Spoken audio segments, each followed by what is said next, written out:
ती आपली बेसिक गरज आहे.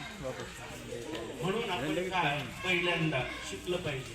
मी पाहतो लहान लहान लेकरं सुद्धा इतस्ततः बागडत राहतात. म्हणून आपल्याला ती लेकरं शिक्षण कसं घेतील, घरात अभ्यास कसं करतील, ट्युशनला कसं जातील, शाळेचा अभ्यास होमवर्क कसा वेळेवर करतील, ह्याकडं आपण त्यात महिलांनी लक्ष द्यायला पाहिजे.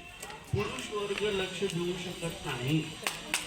म्हणून महिला वर्गांना मी विशेष करून विनंती करतो की त्यांनी त्या लेकरांना बसवून त्यांच्याकडून अभ्यास घेतला.